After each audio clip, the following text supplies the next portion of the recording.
Dice el Evangelio de Marcos. Vinieron pues a un lugar que se llama Getsemaní y dijo a sus discípulos: sentaos aquí entre tanto que yo oro. Y tomó consigo a Pedro, a Jacobo y a Juan y comenzó a entristecerse y a angustiarse y les dijo: mi alma está muy triste hasta la muerte, quedaos aquí y velad. Yéndose un poco adelante se postró en tierra y oró que si fuese posible pasase de él aquella hora. Y decía: Abba, Padre, todas las cosas son posibles para ti. Aparta de mí esta copa, mas no lo que yo quiero, sino lo que tú. Vino luego y los halló durmiendo y dijo a Pedro: Simón, ¿duermes? ¿No has podido velar una hora? Velad y orad para que no entréis en tentación.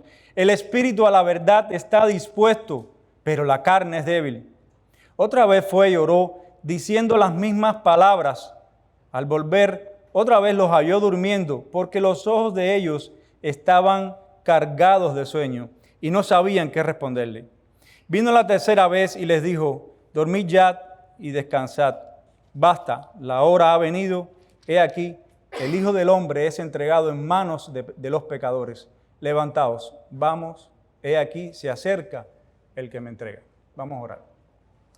Bendito Dios, estamos ante tu palabra que tú has inspirado, Señor. Te ruego, Señor, que ahora tú la hagas fuerte en nuestros corazones.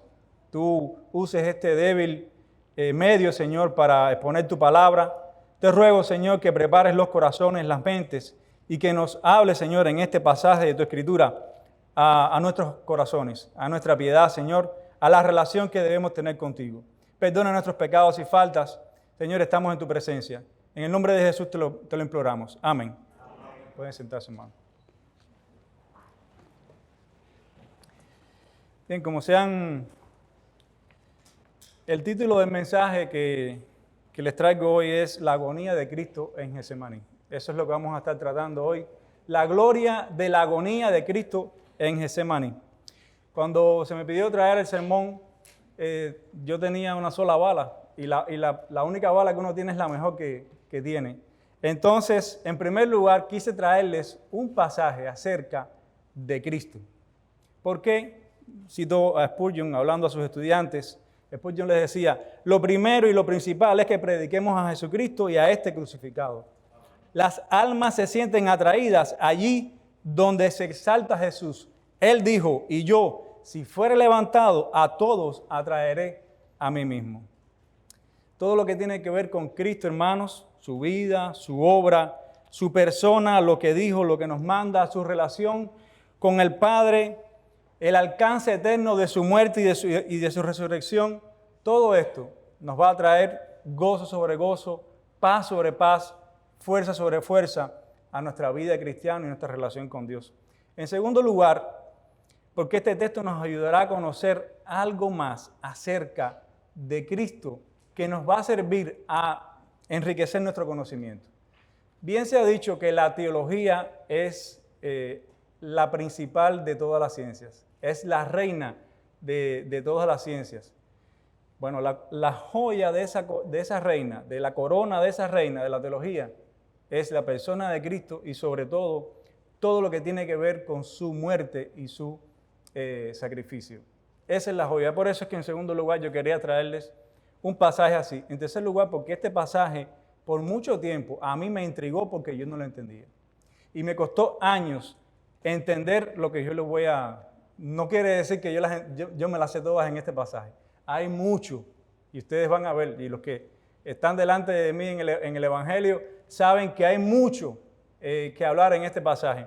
Pero lo que les traigo es lo que yo he podido cultivar en estos años que me intrigaba mucho.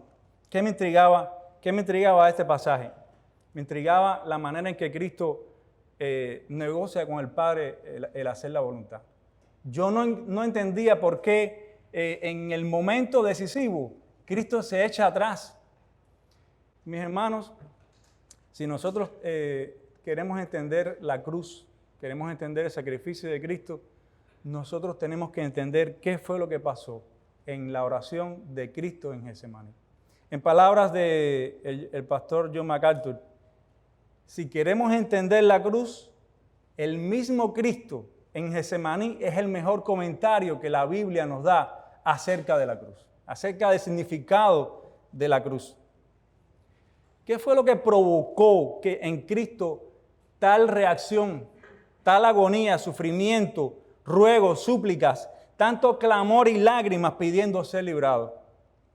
¿Por qué Jesús se echa para atrás y se retrae de ir a la muerte después de haber expresado claramente y de la forma más tranquila: yo he venido para esto, para dar mi vida, para morir en la cruz, para ser entregado en manos de pecadores? De hecho, él se lo había dicho en la última cena hace unos momentos. Fue miedo a la muerte, fue el temor al sufrimiento físico en la cruz, fue el horror de la vergüenza, de la desnudez y la exposición impúdica a que era característica de la muerte de la cruz. Pues si no lo saben, la túnica era la ropa interior de los judíos. Esa túnica sobre la que echaron suertes era la ropa interior de Cristo. Nuestro Salvador murió en la cruz desnudo, en la vergüenza pública frente a los gentiles, frente a toda la gente que entraba a Jerusalén. Fue una muerte vergonzosa. ¿Fue eso lo que le pasó a Cristo? Por eso fue que Él se puso tan estresado. ¿Significa esto que Jesús dejó de confiar en Dios y de creer en sus promesas en aquella hora? ¿Es este un pasaje más donde la Biblia habla de los defectos de sus héroes? ¿Podemos decir que cuando Jesús trató de evitar cumplir la voluntad de Dios, eso demostró algún defecto en su carácter? Mi hermano, yo espero que en sus mentes ustedes hayan chequeado no a cada una de esas preguntas. Porque vamos a ver que ninguna de estas cosas fue lo que motivó la reacción de Jesús. Ni siquiera los clavos, ni siquiera la lanza, ni siquiera los látigos, ni siquiera la burla, las escupidas, la corona, los juicios injustos, nada de eso tiene que ver con la reacción de Cristo en Getsemaní. ¿Acaso no ha habido hombres y mujeres que dieron su vida con gusto cantando himnos cristianos? Y la historia está llena de esos eventos. En el momento de la hoguera, en el momento de la cruz, en los circos romanos, y no reaccionaron de esta manera. ¿Cómo el Salvador reacciona de una manera y los que lo siguen reaccionan de otra? ¿Cómo se compagina eso? Todas esas cosas estaban en mi mente desde hace mucho tiempo en este pasaje. Como veremos, hay mucho más envuelto que la fe, la valentía y la fidelidad en la profunda agonía que sufrió Cristo y que casi lo mata antes de llegar a la cruz. Una agonía tan profunda que no puede ser experimentada o comprendida totalmente por mente humana o angelical. Este pasaje es una narración, no es un pasaje difícil, no es un pasaje alegórico, no es una profecía, no es una parábola, una hipérbole, tampoco tiene problemas gramaticales de tiempos, ni traducciones extrañas. Es una narrativa, es un pasaje que cuando uno lo lee, eso es lo que es. No hay confusión en las cosas que pasaron. Sin embargo, hermanos, yo no estoy capacitado para exponerles a profundidad este pasaje. De hecho, este pasaje es uno de los más difíciles por la profundidad que tiene este pasaje. Es un texto donde se dicen las verdades más simples y básicas de nuestra fe.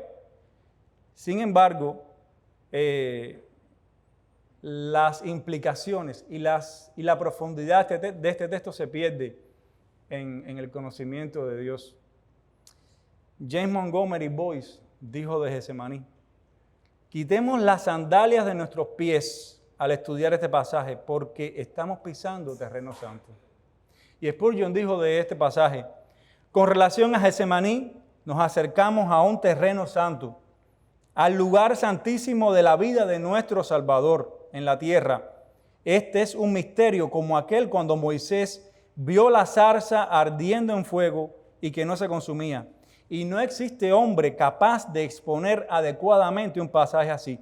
Es un tema que más bien se presta para la meditación en oración con el corazón quebrantado que para exponerlo en lenguaje humano. En otras palabras, es un pasaje donde mejor lloramos, oramos, meditamos y nos sentimos compungidos por el Señor. Todo lo que pasó en la vida de Cristo, nuestro Señor, es importante para nosotros y este pasaje nos va a enseñar más de Cristo, para conocerlo más y para imitarlo más. Y es mi deseo que Dios haga un hito en sus corazones con este pasaje como lo hizo conmigo. Vamos a ver entonces el texto en sí mismo. Vamos a dividir nuestro sermón en 4 puntos. Y el primero de nuestros puntos es, vamos a ver la gloria de su intensa agonía. Vamos a ver la gloria de la intensa agonía de Cristo en Getsemaní. Vamos a leer otra vez del versículo 32 al 34. Dice, y vinieron al lugar que se llama Getsemaní, y dijo a sus discípulos, sentaos aquí entre tanto que yo oro. Y tomó consigo a Pedro, a Jacobo y a Juan, y comenzó a entristecerse y a angustiarse en gran manera, y les dijo, mi alma está muy triste hasta la muerte, quedaos aquí y velad. Bueno, Getsemaní era un lugar conocido por el Señor y por los discípulos. Getsemaní era un lugar habitual donde Cristo iba cada vez que había fiestas solemnes en Jerusalén. Él iba a ese lugar habitual a descansar, a orar, a estar a solas con el Padre. Y por eso es que Judas lleva a toda esa gente a Getsemaní, porque él sabía que cada vez que Jesús iba a Jerusalén, ese era el lugar donde Jesús pernoctaba, pasaba la noche. Era un lugar posiblemente que era propiedad de uno de los discípulos de Cristo, como también lo fue el aposento alto donde celebraron la cena, como también lo fue el burrito donde él entró en Jerusalén. Getsemaní también era además un huerto. En el Evangelio de Juan se dice que era un huerto, de ahí el huerto de Getsemaní. Y estaba más o menos a 1 milla de donde ellos comieron la última cena. Getsemaní, la palabra como tal quiere decir prensa de aceite. Viene de una palabra hebrea, Getsemaní, latinizada en griego, Hexemaní, que literalmente quiere decir prensa de aceite. Ahí había muchos árboles de olivas y había una prensa donde se hacía el prensado en frío del aceite para sacar el aceite de oliva. Esa es la palabra Getsemaní. Bueno, en cierto sentido, Getsemaní fue como una prensa para el alma humana de Jesús. En muchos sentidos, y lo vamos a ver. Y es que los pensamientos tienen una gran influencia en el estado de nuestra alma, sobre todo cuando pensamos anticipadamente en algo que nos produce miedo y terror, el solo hecho de imaginarnos pasar por eso. ¿No les ha pasado eso? Eso le pasa a todo el mundo que tiene ansiedad. Deja de confiar en el presente, en Dios, y empieza a pensar en el futuro. Eso quiere decir ansiedad. Ansiedad quiere decir eso mismo. Es una mente que está en el futuro en vez de en el presente. Una mente dividida. Bueno, Cristo sufrió una ansiedad severa esa noche, de pensar en lo que venía. Cristo fue allí a estar a solas con Dios para descargar toda la tristeza y la angustia que le provocaba el acercarse a la hora de la cruz. Aparte de la separación del Padre que sufrió Cristo en la cruz, no hay otro pasaje donde la tristeza de la expectación de esta separación sea más evidente en Cristo. Jesús en su vida humana no fue un hombre alegre, y ustedes lo saben. En Isaías 53 se le describe como despreciado y desechado entre los hombres, varón de dolores, experimentado en quebranto. Ciertamente llevó en nuestras enfermedades y sufrió nuestros dolores, y nosotros le tuvimos por azotado de Dios, por herido de Dios y abatido.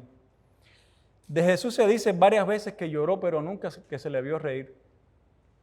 Sin embargo, aunque él fue un varón de dolores, de tristezas y quebrantos, en este pasaje vemos a Jesús llorar de una manera entristecerse de una manera, estar deprimido y con una ansiedad tan grande en su alma como en ningún otro pasaje de las Escrituras. No hay un alma que haya experimentado una depresión tan grande como Jesús en el huerto de Getsemaní. Él había venido al mundo para esta hora, para morir en la cruz, en sustitución por todos los que vino a salvar, pero la anticipación de esta hora produjo en él una angustia tan intensa que literalmente lo mata antes de llegar a la cruz. Es por eso, por lo que vino a orar y suplicar con gran clamor y lágrimas al Padre para ser librado de aquella hora que se acercaba. Él necesitaba orar como tú y como yo necesitamos orar cuando estamos en algún problema. Y aquí se nos muestra la humanidad de Jesús. En su momento más crítico, Él no buscó soluciones humanas. Él fue al Padre. Ahora, Cristo no solo buscó a Dios, sino que también abrió su corazón a sus discípulos más íntimos, a sus amigos, acerca de sus emociones. Y esto es lícito. Cuando nosotros estamos pasando por un momento en nuestra vida crítico, de dolor, lo más normal no es que nos aislemos. Sí, busca a Dios, pero también busca a alguien que te acompañe en oración, que vaya contigo esa milla que tú necesitas caminar. Él dice a sus discípulos, sentados aquí entre tanto que yo oro. O sea que todos esos discípulos que estaban allí, Él los sienta como que en la parte delantera donde se entra en el jardín y los deja como si fuera como un muro de contención para Él poder estar a solas más adentro con el Padre, en oración. Cristo necesitaba estar cara a cara con Dios y esa precisamente es la palabra que se traduce mientras que yo oro. Esa palabra quiere decir estar cara a cara, tener una oración bien íntima con Dios. Pero también, si van al texto, en el pasaje, en el versículo 33, dice, y tomó consigo a Pedro, a Jacobo y a Juan. Y en el lenguaje original nosotros vemos que hay un artículo delante de los tres nombres. A Pedro, a Jacobo, a Juan. O sea que Cristo los llamó a ellos tres mirándole a los ojos. Él no llegó al grupo y le dijo, vengan tres conmigo. O ustedes tres que están ahí así, vengan conmigo. No, Él dijo, Pedro, Jacobo, Juan, conmigo. Y esto, mis hermanos, nos tiene que decir algo. Cristo a veces, o sea, de aquel grupo de 12 discípulos, llamó a tres para que tuvieran una comunión aquella noche con Él y vieran algo que les iba a servir para su ministerio. Estos tres habían sido testigos de la resurrección de la hija de Jairo. Entonces, ellos vieron cuando resucitó la hija de Jairo la gloria del poder soberano de Cristo en resucitar a los muertos. También ellos fueron testigos de la gloria de la majestad de Cristo en la transfiguración, en el monte de la transfiguración, el pasaje más glorioso de la gloria de Cristo, donde se ve la gloria de Cristo en los profetas, en la ley, mirando a Cristo, toda la simbología que eso tiene que ver. Estos tres también estaban ese día. Y esa noche, Él escoge a esos tres para que ellos vieran la gloria de Cristo en la agonía de su sufrimiento. Para que ellos tuvieran una experiencia de primera mano de qué es, cuál era la lucha y cuál era la agonía de Cristo antes de llegar a la cruz. Y por cierto, esto nos muestra que hay líderes entre líderes. Hay personas que Dios los llama de una manera especial y les da dones. Y nosotros no creemos en nombramientos entre pares, pero sí vemos dones entre pares. Y eso lo hace Dios. Eso lo hace Dios. Tenemos que estar contentos con lo que Dios quiere. Ahora, en los versos que siguen se nos muestra que en ningún otro la humanidad de Cristo. Cristo les abre el corazón a los discípulos.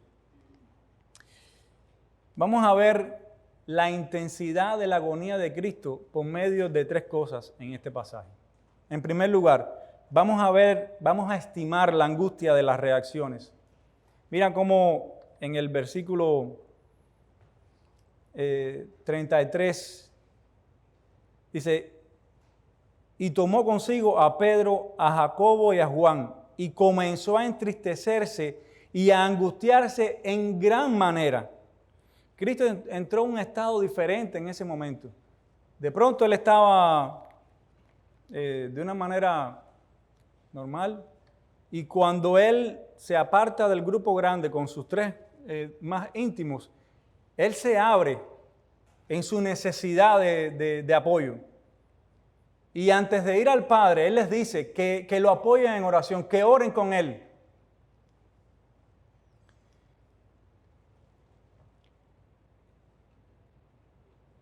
También podemos evaluar la intensidad de la tristeza de Cristo en las mismas palabras específicas que él dice. Él les dijo, mi alma está muy triste hasta la muerte. Y esa expresión, muy triste, es una sola palabra, perilupos. Perilupos quiere decir una carga pesada, una depresión, una tristeza que te entra, que te aplasta, que te deja inmóvil, que te rodea. Eso le pasó a Cristo de pronto, al él pensar en lo que iba a pasar.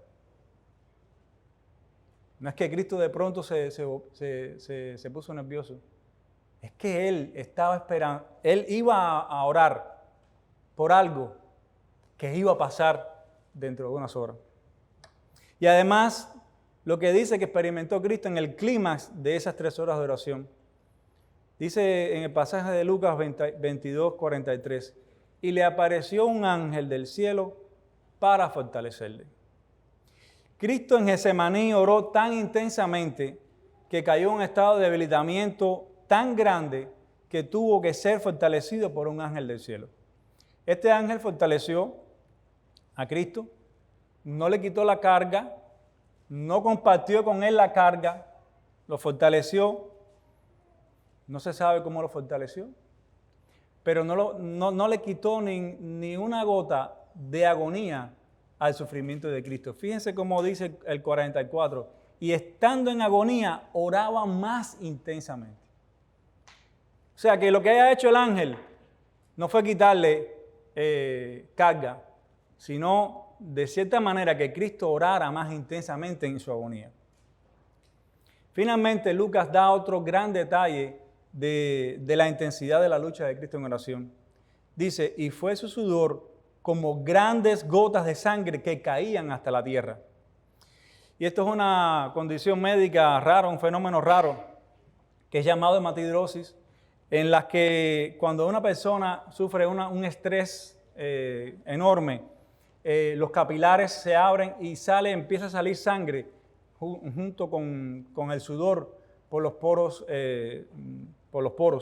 de la piel, sobre todo en la cara, en las orejas, en la frente. Esto está bien documentado en la literatura médica, sobre todo en personas que están al borde de sufrir la sentencia de muerte, en mujeres a punto de ser violadas, personas que han estado en un estrés muy grande por mucho tiempo. Y en el pasado reciente, algunos médicos quisieron dar a entender que realmente esto no era que eso no existe en la medicina, evidentemente por razones filosóficas, pero yo les puedo confiar, hermanos, yo lo busqué, hay casos serios, en publicaciones serias de estas cosas que pasaron y tratadas con betabloqueadores, que son medicamentos modernos. Bueno, la ansiedad que provocó en Cristo la evocación de la hora de la cruz fue tal que su sistema cardiovascular y hormonal se dispararon por el estrés y sufrió una reacción psicosomática donde el cuerpo expresó la intensa ansiedad del espíritu mediante este raro fenómeno. Hermano, les puedo decir, Cristo sufrió en su agonía en Getsemaní la ansiedad, la tristeza y el estrés en su máxima expresión, antes de llegar a la cruz. ¿Qué nos enseña este texto también? Que Cristo luchó en oración hasta la sangre. Y esa es una de las cosas que evoca el pasaje de Hebreos 12:4, cuando dice, porque aún no habéis luchado hasta la sangre combatiendo contra el pecado. Hermano, fíjate e imita la intensidad de la lucha de Cristo, porque la lucha contra el pecado es sangrienta, es intensa y se hace de rodillas en dependencia y obediencia a Dios. Y esto nos debe decir a nosotros algo más. Si el Hijo de Dios tuvo necesidad de orar y de buscar tiempo a solas con Dios, ¿cuánto más nosotros lo necesitamos para no sucumbir en nuestras luchas? Nosotros tenemos necesidad de estar a solas con Dios, para orar y buscar su rostro en nuestro Getsemaní, para no enfrentarnos a las pruebas en nuestras fuerzas, sino poniendo nuestras cargas en Dios, que todo lo puede, que todo lo sabe y que es misericordioso en gran manera. Pero volvamos a Cristo y el ángel. En un estado así de debilitamiento, Cristo fue fortalecido por la acción del ángel del cielo.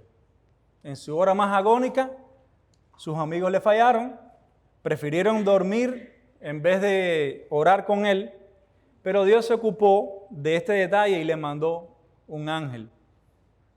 Ahora, nos hacemos una pregunta teológica aquí. ¿Puede un ángel, por muy poderoso que sea, fortalecer a Dios? ¿Necesita Dios ser ayudado por un ángel creado? De hecho, si todos los ángeles del cielo hubieran venido a Getsemaní, ¿hubieran podido ellos añadir fuerza a Dios? ¿Necesita Dios de alguien para hacer algo? Absolutamente no. Dice la Escritura, Dios no se fatiga con cansancio. Él es todopoderoso, no hace nada involuntario y su voluntad y su poder son infinitos e irresistibles. Pero el Hijo del Hombre, Jesús, sí necesitaba ayuda. Él sí tenía las debilidades comunes al género humano. Él se cansaba, él tenía que comer, él necesitaba dormir. Él tenía debilidades comunes a ti y a mí, pero sin pecado. Y aquella noche en Getsemaní, el dolor, la angustia, la tristeza que sufrió, lo llevaron a un estado de debilidad que literalmente casi muere antes de llegar a la cruz. ¿Necesitaba Cristo de la ayuda del ángel? Absolutamente. O sea, Jesús, el hombre, absolutamente sí. Dios no lo necesitaba. Por eso es que nosotros podemos entender por qué Jesús pudo recibir ayuda del ángel, no el Hijo de Dios, la segunda persona de la Trinidad. Jesús, el hombre, sí. Y esto nos lleva a nuestro segundo encabezado. Habiendo visto la intensidad de esa angustia, ¿por qué tanta angustia? ¿Por qué Cristo se puso así como se puso? Y esto nos lleva al segundo encabezado, la gloria de su razonamiento santo, la gloria del razonamiento santo de Jesús. Vamos a Marcos 14, 35 y 36. Dice, y yéndose un poco adelante, se postró en tierra y oró que si fuese posible, pasase de él aquella hora. Y dijo, Abba, Padre, todas las cosas te son posibles, aparta de mí esta copa, pero no sea mi voluntad, sino la tuya. Literalmente, Cristo cayó postrado. Es como que se desplomó en ese momento. Dice que además lo hizo también con gran clamor y lágrimas. Y lo hizo por 3 horas. Y las 3 veces oró las mismas cosas.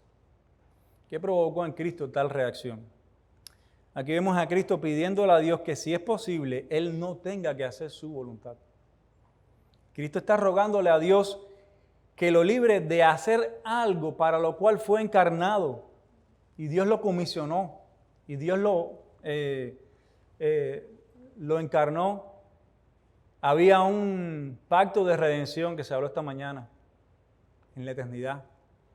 Todas esas cosas estaban en juego. Jesús vivió en la tierra cumplió de manera perfecta la ley y siempre habló de que su propósito en venir era para morir por su pueblo. En todo el Evangelio de Juan se dice una y otra vez, de Jesús mismo lo dice, que para eso Él había venido, para cumplir la voluntad del Padre, para dar su vida en rescate por su pueblo. La cruz no es algo que tomó a Cristo por sorpresa. La cruz no era el plan B, porque el plan A era que los judíos aceptaran a Cristo. La cruz siempre fue el plan de Dios. O sea, que no era falta de comprensión. Cristo comprendía para lo que Él había venido. Entonces, en ese momento que ya Cristo ve que la hora se acerca, ¿por qué lo vemos que se repliega y echa para atrás? ¿Qué había en esa copa que provocó tal reacción? Hermanos, nunca ha existido ni existirá una copa más horrorosa, más sucia, más tóxica, con un contenido más venenoso, mortífero y asqueroso que aquella copa. Y aún así era la voluntad divina que Cristo la bebiera hasta dejarla seca. Vamos a ver tres cosas que representaban el símbolo de la copa, que provocaron esta agonía en Cristo. En primer lugar, Cristo tendría que ser hecho pecado por nosotros y ser tratado como tal.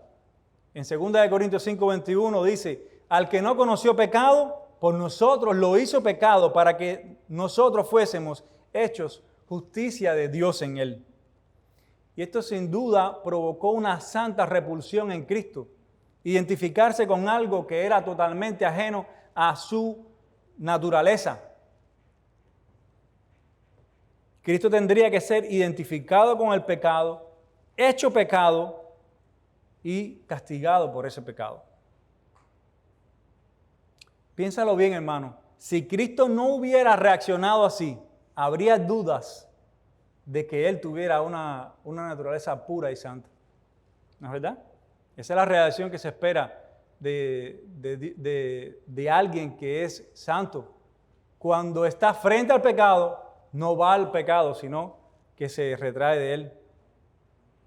Cristo tenía que tomar sobre sí y recibir la culpa de la naturaleza humana pecaminosa, venenosa, asquerosa, vomitiva y tóxica que había en esa copa. En esa copa estaban los pecados cometidos de toda índole, los de la mente, los del corazón y los de la carne.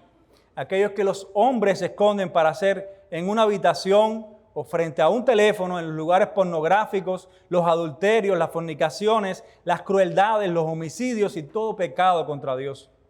Y también las consecuencias del pecado, la muerte, las enfermedades, las locuras, en fin, el juicio de Dios por el pecado. Todo eso, Cristo tenía que identificarse con eso. Déjame preguntarte, ¿alguna vez has llevado algo cerca de la boca que te es completamente repulsivo? Solamente el olor. Bueno, algo así, pero en sentido espiritual. Pero mucho, mucho más intensamente repulsivo fue lo que sintió Cristo cuando se le dio a beber esa copa. Yo recuerdo que yo fui una vez a casa de alguien y me brindaron café y la tacita de café, eso fue en Cuba, estaba llena de caquitas de cucaracha. Y cada vez que yo me iba a tomar aquello, yo decía, no, es que tengo mucho calor. Y yo, hermano, esa es mi experiencia con una copa, con una taza de café, con olor a cucaracha. Cristo se tomó eso y mucho más cuando se identificó con el pecado.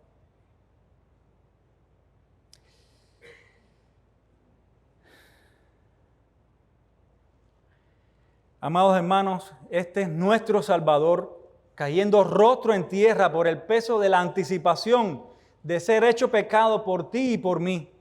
Aquel que es sin pecado y sin culpa tuvo que pagar por los pecados de todos aquellos que se ríen redimidos en su muerte en la cruz. En segundo lugar, esa copa representa el abandono que sufrió Cristo en nuestro lugar de parte de Dios su Padre, para que tú y yo nunca estemos solos y desamparados por Dios. aquel que había tenido una perfecta unión, en perfecto amor con el Padre Celestial, el Hijo Eterno del Padre Eterno, desde la eternidad pasada, quien era la complacencia de Dios, pronto iba a sufrir la más absoluta y desoladora separación de Dios en nuestro lugar durante 3 horas en la cruz. Por eso el grito de Cristo, Elí, Elí, lama sabactami, Dios mío, ¿por qué me has desamparado? Y el Salmo 22 sigue diciendo, ¿por qué no oyes mi súplica? Dios no podía oír la súplica de Cristo. Dios tenía que dejar a Cristo solo ahí. Y eso Él lo hizo en sustitución por nosotros. Esto también es lo que Jesús estaba anticipando y le provocó tanta angustia y agonía. Cristo tuvo que caminar solo este camino de la obediencia. Para que tú y yo podamos cantar y podamos meditar en el Salmo 23, en la promesa de que nunca te dejaré ni te desampararé. O como el Salmo 23 cuando dice, cuando ande en valle de sombra de muerte, no temeré mal alguno, porque tu vara y tu cayado me infundirán aliento. O el Salmo 27, cuando dice, mi ayuda ha sido, no me dejes ni me desampares, Dios de mi salvación. Aunque mi padre y mi madre me dejaran, con todo Jehová me recogerá. Tú puedes decir a Dios que esas son promesas para ti, gracias a Cristo, a que Él sufrió el abandono de Dios en la cruz. Por eso es que también Cristo sufrió tanta angustia al dársele aquella copa, la separación del Padre. Aquellos que están ahora, escuchen hermano, aquellos que están ahora en el infierno sufren de una manera muy terrible la eterna separación de Dios por causa del pecado. Y solo ellos tienen una idea clara ahora de lo horroroso del pecado y sus consecuencias eternas. O sea que Cristo compró eternidades de desolación y de abandono de Dios a nosotros aquí y a todos sus redimidos. En tercer lugar, esa copa es la copa de bendición. No es la copa de bendición.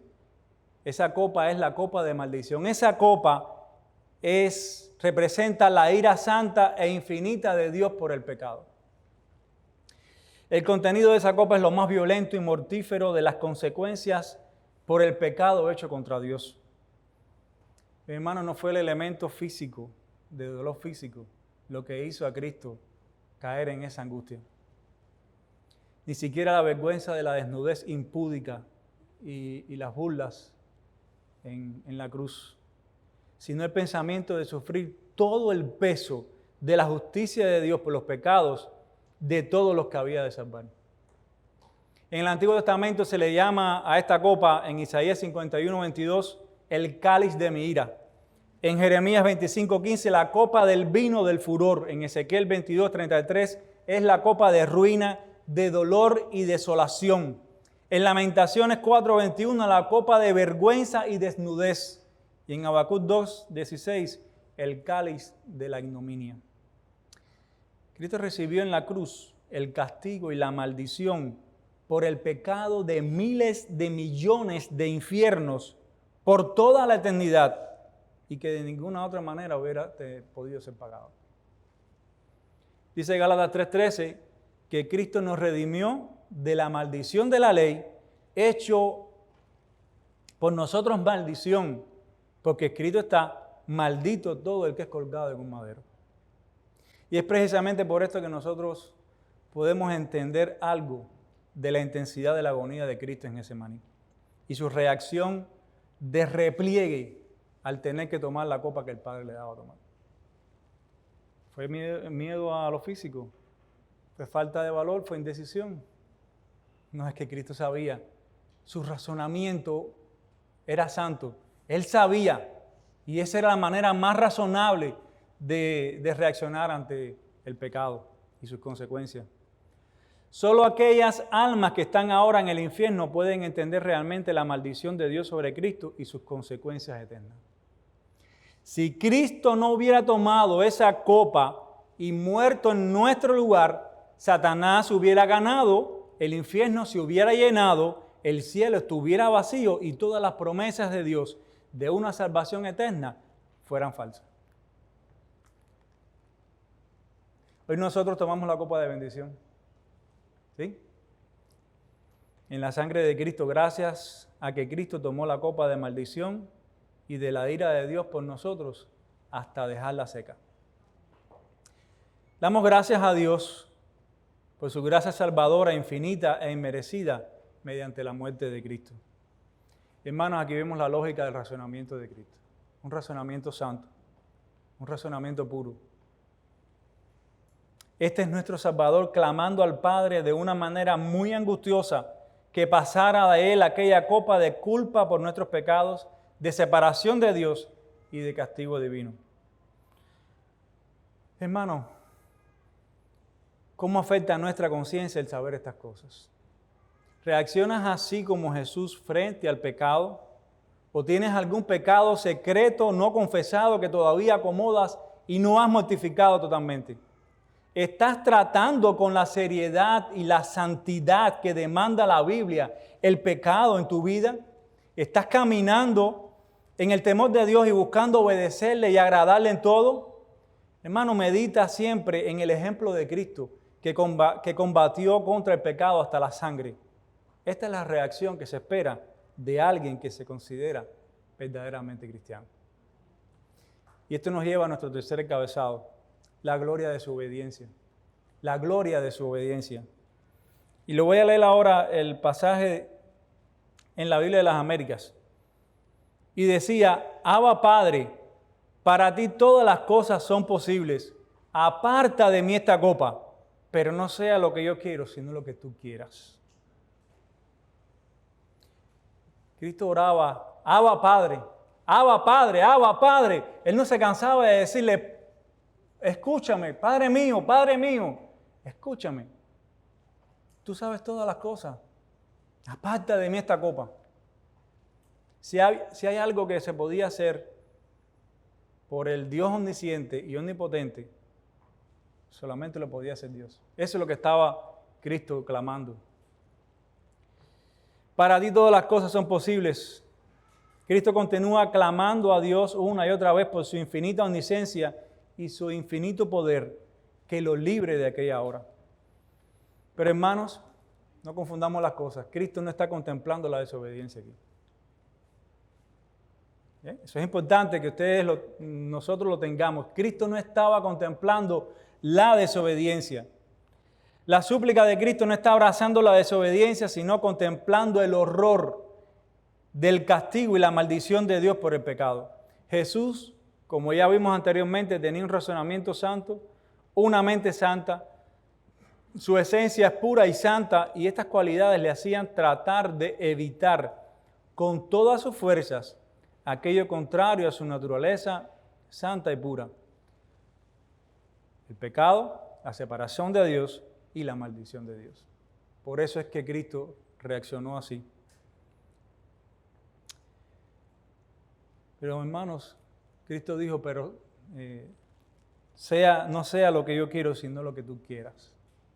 Y aquí vemos la gloria de su obediencia hasta el final. Con estas palabras, Cristo demuestra una definitiva obediencia hasta las últimas consecuencias en el mayor acto de autonegación para cumplir la voluntad de Dios.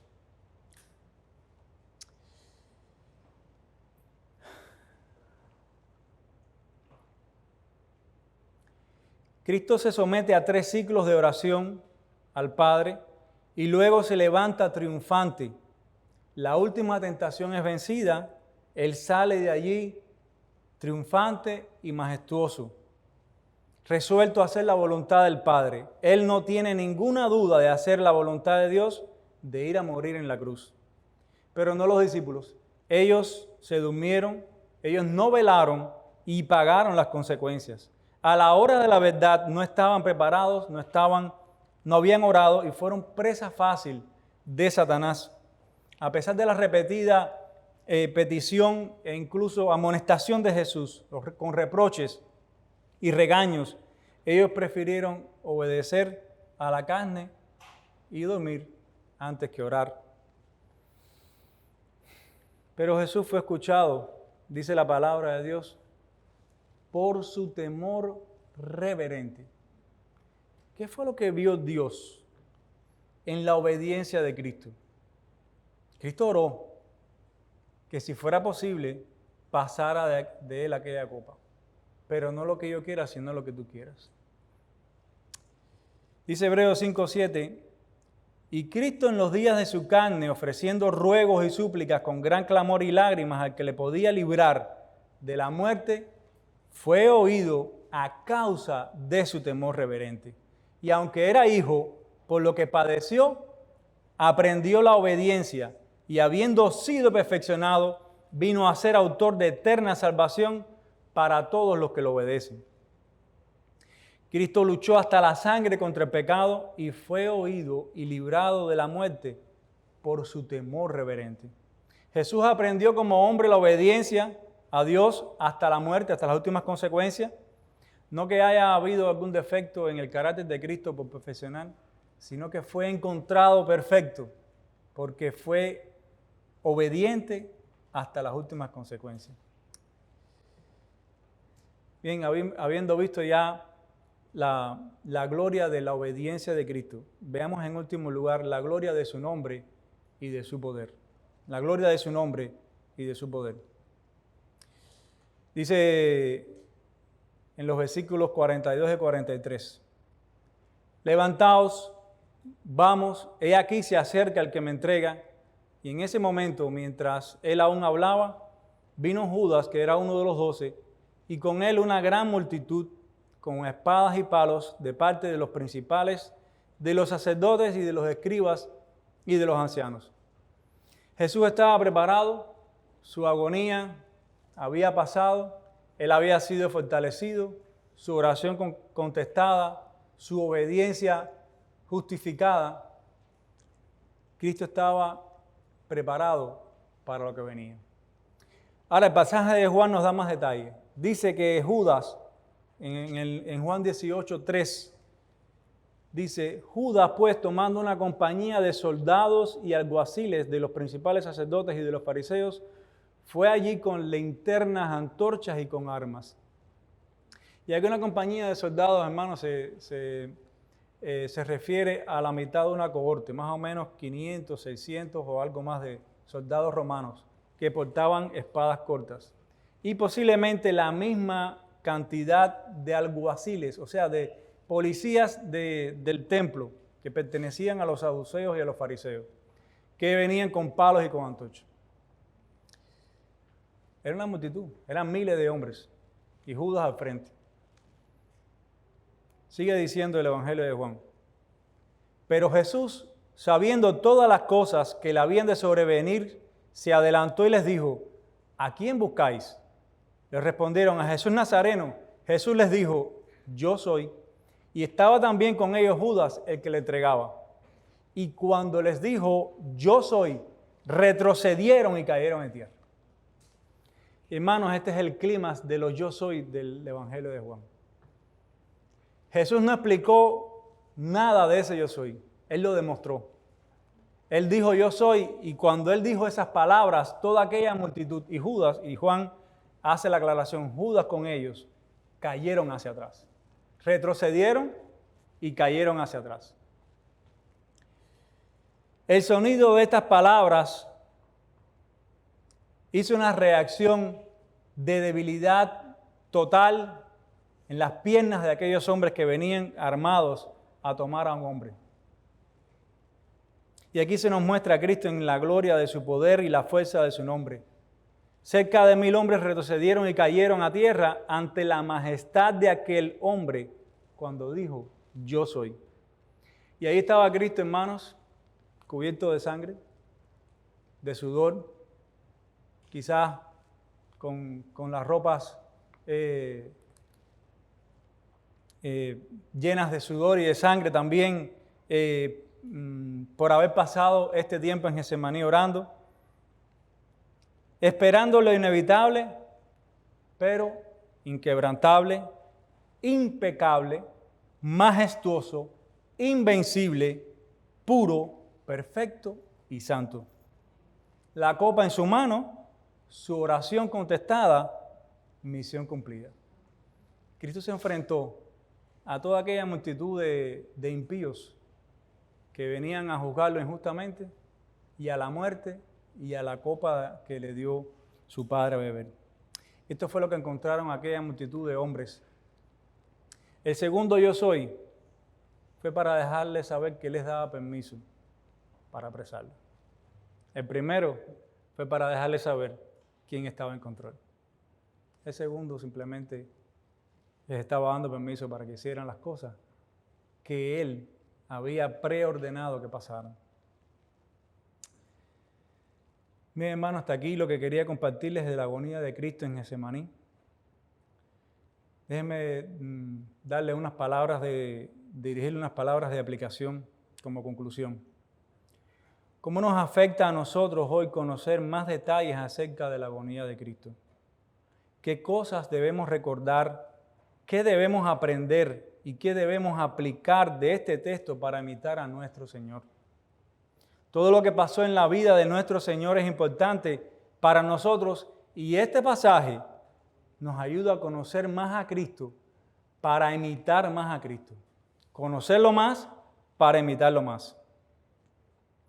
Hermano, ¿estás tú tratando en serio de hacer la voluntad de Dios y negándote cosas que sabes que no agradan a Dios? Los que conocemos a Cristo debemos imitar a Cristo en todas las cosas. ¿Estás buscando la voluntad de Dios en tu vida, en tu matrimonio, en la crianza de tus hijos, en tu trabajo, en tu ministerio, en tus estudios? ¿Estás buscando la voluntad de Cristo y no tu voluntad en la manera que sirves en la iglesia, en tu asistencia a los cultos de oración, los jueves, en la evangelización, en los cultos de adoración? Si Cristo viniera hoy, te hallaría caminando en su voluntad, ocupándote en tu santificación y en el crecimiento del carácter de Cristo en tu vida. Dice Gálatas 6:14, más lejos esté de mí gloriarme, salvo en la cruz de nuestro Señor Jesucristo, por el cual el mundo me es crucificado a mí y yo al mundo. ¿Es tu gloria la cruz de Cristo, el reino de Dios o cosas de este mundo? Cristo cumplió la obediencia a Dios hasta las últimas consecuencias para que su perfecta obediencia fuera imputada a nosotros los que creemos en Él. Cristo también, como nuestro sumo sacerdote, puede compadecerse de nosotros porque comprende nuestras debilidades.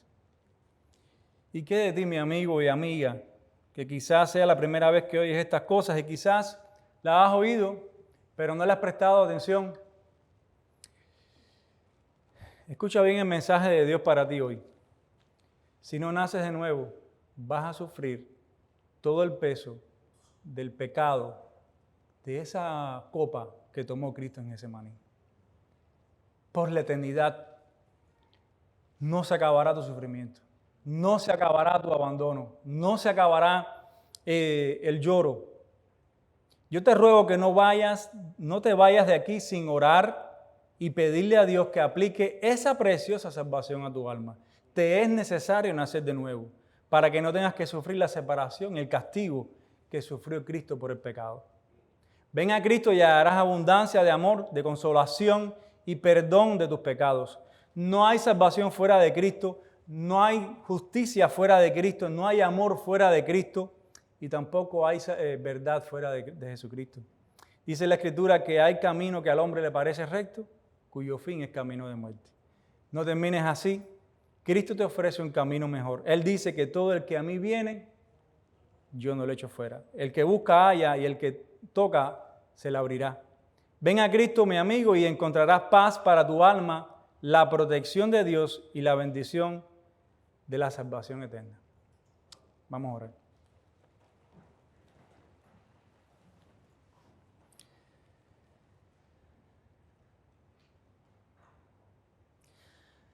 Padre, ante un pasaje así, nosotros solamente podemos darte toda la gloria, toda la honra, Señor. y decirte que solamente tú, Señor, eres capaz de hacer una salvación tan grande. Esta salvación no se le puede ocurrir a ningún hombre. Fuera de esta palabra, Señor, no hay esperanza para el hombre. Gracias por hablarnos, Señor. Gracias por el sacrificio de Cristo. Gracias por su ejemplo. Gracias porque Él tomó nuestro lugar. Te ruego, Señor, que estas cosas queden en nuestras mentes y que impacten nuestras vidas, Señor. Porque te lo pedimos en el precioso nombre de Jesús, que es sobre todo nombre. Amén.